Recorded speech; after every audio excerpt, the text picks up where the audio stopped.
Society Lucknow کی جانب سے آپ سب کا استقبال کرتے ہوئے یہ شرف حاصل ہے کہ ہم استاد محترم کا استقبال کریں. ہم ان کے شکر گزار ہیں، ممنون ہیں، مشکور ہیں کہ انہوں نے ہمیں یہ حوصلہ دیا کہ ہم مجاز جیسے سنجیدہ موضوع پہ یہاں جمع ہو سکیں، کچھ باتیں کر سکیں.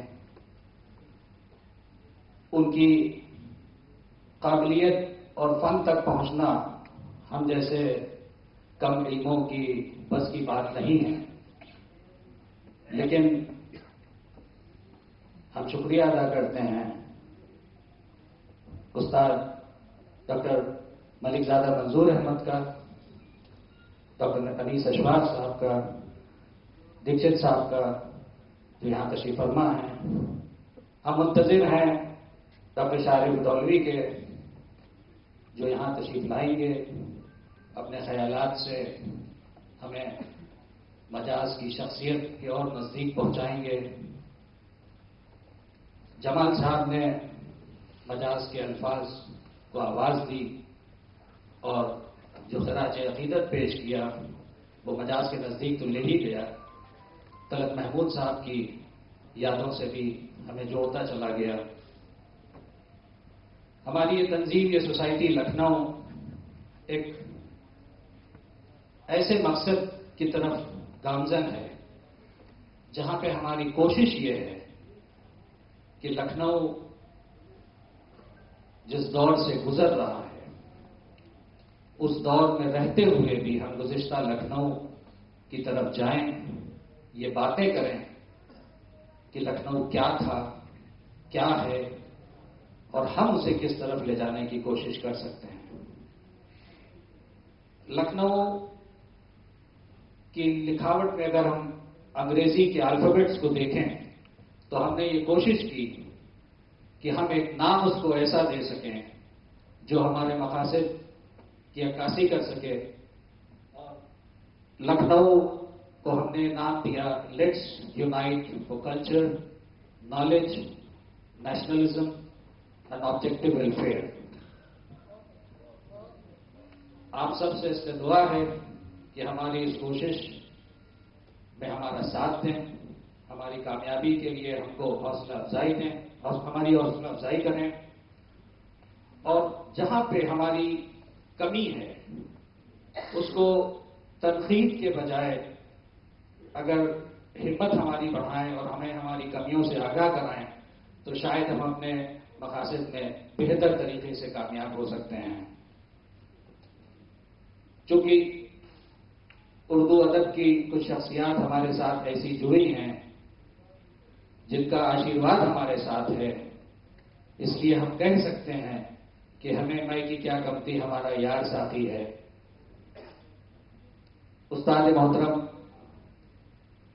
موجود ہیں، ان کی موجودگی میں میرا یا میرے جیسے کسی جاہل کا مجاز جیسے سنجیدہ شعبے پہ یا اس سبجیکٹ پہ کچھ بات کرنا غالباً گستاخی ہوگی، اور اس گستاخی سے بچنے کے لیے بہتر یہ ہے کہ میں لکھنؤ اور ہماری سوسائٹی کے جو مقاصد ہیں وہیں تک محدود رہوں، وہیں تک بات کروں، اور آپ سے یہ بات میں شیئر کر سکوں کہ دراصل ہمارے مقاصد ہیں کیا. یہ ابھی حال ہی کی بات ہے، 1 سال بھی نہیں ہوا ہے کہ یہ ہمارے ساتھی شمیم اختر آرزو کے ایک کانسیپٹ تھا، یہ ان کی سوچ تھی کہ کچھ ایسا کرنا چاہیے کہ رہتے تو ہم سبھی یہاں ہیں لیکن اپنے حصے کا کچھ کنٹریبیوشن اگر کر سکیں، کچھ امداد کر سکیں تو شاید یہ ہمارا خراج عقیدت ہوگا ہمارے اس شہر کے لیے جہاں ہم رہتے ہیں، اور جہاں پہ اپنے آپ کو رہنے والا کہہ کے بہت فخر محسوس ہوتا ہے. مجھے اتفاق ہوا دنیا کے کچھ دوسرے حصوں میں جانے کا، اور وہاں پہنچنے کے بعد لکھنؤ کیا ہے، اس کا مقام کیا ہے، اس کی تہذیب کے کیا چرچے ہیں، اس کا اندازہ ہوا. اور دراصل تب جا کے پتا چلا کہ شاید ہم خود ہی نہیں فکر کر رہے ہیں، باقی جہاں تو فکر کر رہا ہے ہماری. طرح طرح کے رکاوٹیں، مشکلات ہر نیک کام میں آتے ہیں اور آیا کرتے ہیں، اور شاید اچھا ہی ہے، کیونکہ اس سے ہماری اور ہمت بڑھتی ہے اور ہمیں کچھ نیا کرنے کا حوصلہ ملتا ہے. شمیم اختر آرزو کے اس کانسیپٹ کے ساتھ ان کے عزیز دوست انکت ورما جڑے. مجھ جیسے جاہلوں سے کہا گیا کہ آئیے کچھ بیٹھ کے بات کریں، شاید کچھ اچھا راستہ نکل سکے.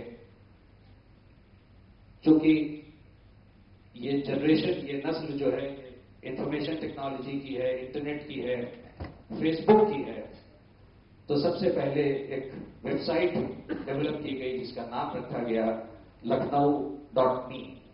اور .me کے پیچھے مقصد یہ تھا کہ یہ میرا ہے، یہ ہمارا ہے، یہ ہم سب کا ہے.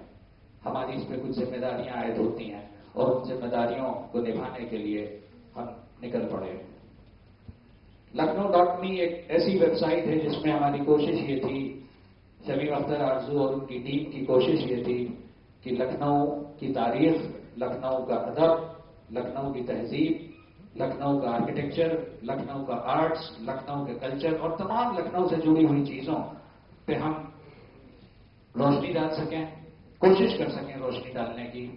اور وہ تمامی لوگ جو لکھنؤ کے ہیں اور لکھنؤ سے باہر ہیں، وہ تمامی لوگ جو لکھنؤ کے بارے میں جاننا چاہتے ہیں لیکن کبھی یہاں آنے کا ان کو اتفاق نہیں ہوا، وہ لکھنؤ سے واقف ہو سکیں، اپنے خیالات اور جو ان کے تاثرات ہیں لکھنؤ کے بارے میں وہ ہم تک پہنچا سکیں اور ہم ایک ایکسچینج پروگرام چلا سکیں. تمام ملکی غیر ملکی ادارے ہم سے جڑے، لوگ ہم سے جڑے، اپنے خیالات سے ہمیں آگاہ کیا، ہم نے اپنی کوششوں سے ان کو آگاہ کیا اور اس طرح سے سفر بڑھتا چلا گیا.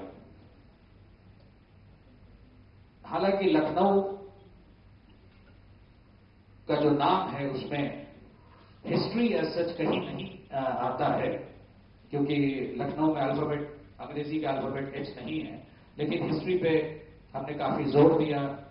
جو اس کے جانکار لوگ، ماہرین تھے، ان سے ہم نے ڈسکس کیا اور کوشش کی کہ کس طرح سے لکھنؤ کی تاریخ اور اس سے جڑے ہوئے پہلوؤں کو ہم چھو سکیں. اسی سلسلے میں ایک ایسا مرحلہ آیا کہ لکھنؤ کی تاریخ کو جب ہم نے اپنی ویب سائٹ پر ڈالا تو تاریخ عموماً کسی کی ملکیت نہیں ہوا کرتی ہے، لیکن کچھ ایسے لوگ، عناصر شہر میں ہیں جو لکھنؤ اور اس کی تاریخ کو اپنی گویا ملکیت سمجھتے ہیں. ان کو یہ ناگوار گزرا کہ صاحب یہ تاریخ جو آپ نے لکھنؤ کی لکھی ہے یہ تو میں نے لکھی تھی. تو اس وقت بھی ہم نے ان سے یہ کہا تھا کہ ہم معذرت خواہ ہیں کہ اگر آپ کے الفاظ ہم نے لیے ہیں، لیکن لکھنؤ کی تاریخ صرف لکھنؤ کی ہے اور یہ کسی کی نہیں ہو سکتی. اور ہم چونکہ خود لکھنؤ کا کہتے ہیں اپنے آپ کو، اس لیے یہ ہماری جتنی آپ کی ہے اتنی ہماری بھی ہے. لیکن سب کی اپنی سوچ ہوتی ہے، سب کے اپنے خیالات ہوتے ہیں. اس طبقے کو ایسا محسوس ہوا کہ ہم لکھنؤ کو اپنے سے جوڑ کے یا خود ہم لکھنؤ سے جوڑ کے کسی ایک طبقے کی ملکیت پہ اگریشن کر رہے ہیں. لہذا اس سوسائٹی کے نام اور خاص بالخصوص آرزو کے نام سے پولیس میں FIR درج ہوتی ہے اور کہا جاتا ہے ساتھ کہ انہوں نے ویب سائٹ پہ جو تاریخ لکھی ہے وہ میری لکھی ہوئی ہے. پولیس اپنی کارروائی کرتی ہے. آرزو صاحب کو مشکل کے دن دیکھنے پڑتے ہیں. بات یہاں تک جاتی ہے کہ انہیں جیل جانا پڑتا ہے. جیل اس لیے جانا پڑتا ہے کہ آرزو ان کے ہم خیال دوستوں نے یہ کوشش کی کہ لکھنؤ کی تاریخ عوام تک پہنچ سکے، ان لوگوں تک پہنچ سکے، اس طبقے تک پہنچ سکے جو کتابوں سے تھوڑا سا دور ہے لیکن انٹرنیٹ سے جو کہ جڑا ہوا ہے. اس شکایت کے چلتے اس مرحلے سے بھی اس سوسائٹی نے اس کم عمری میں یہ دور دیکھ لیا. ہم ان کا بھی شکریہ ادا کرتے ہیں کہ انہوں نے ہماری ہمت کو اور بڑھنے میں ہماری مدد کی، ہم کو نیا حوصلہ دیا، اور ہم نے اپنے طریقہ کار کو بہتر بنانے کا عزم کیا۔ اس اسٹیج سے، اس فورم سے، ان حضرت سے یا ان کے ہم خیالوں سے ایک بار پھر میں معذرت کروں گا کہ اگر ان کی دل شکنی ہوئی ہے یا ان کے احساسات مجروح ہوئے ہیں تو ہم معافی چاہتے ہیں ان سے، لیکن نیت کو دیکھنا ایک بزرگ کا کام ہوا کرتا ہے۔ ہم نے تو یہی سنا ہے کہ بزرگوار جو ہیں وہ بڑی تیز نگاہ رکھتے ہیں، بقول لکھنؤ کی زبان میں وہ تاڑ لیا کرتے ہیں کہ کس کی کیا نیت ہے۔ بہرحال آج ہم پھر ایک نئے عزم کے ساتھ موجود ہیں اور کوشش یہ کر رہے ہیں کہ اپنے مقاصد سے ہم آپ سب کو آگاہ کر سکیں، لکھنؤ کے جو ارادے ہیں اس میں آپ سب کی رضامندی اور آپ سب کے مشورے کے ساتھ آگے چل سکیں۔ یہ کوشش ہماری مجاز صاحب سے تعلق رکھتی ہوئی ایک سنجیدہ کوشش ہے۔ ہمارے دوست ہمانشو واجپئی صاحب جو کہ تہلکہ اتر پردیش کے نامہ نگار ہیں، جو ابھی آپ سے مخاطب تھے اور جنہوں نے جمال صاحب کو آپ سب سے متعارف کرایا، ایک ایسی شخصیت ہے جو کہ سو کالڈ ہندو زبان سے تعلق رکھتے ہیں، کیونکہ زبانیں بڑھ چکی ہیں، خاص طور سے لکھنؤ جیسی جگہ میں۔ اردو کو تو مسلمانوں کی زبان کہا جاتا ہے، لیکن ہمانشو واجپئی ہمارے پاس ایک جیتی جاگتی مثال ہے۔ میں مجاز کا میم بھی نہیں جانتا ہوں، لیکن ہمانشو واجپئی اسرار الحق مجاز کو جانتے ہیں، ان کے اوپر تبصرہ کر سکتے ہیں، وہ قابلیت کے مالک ہیں۔ تو میں ایک بار پھر ہمانشو واجپئی سے کہوں گا کہ وہ یہاں تشریف لائیں۔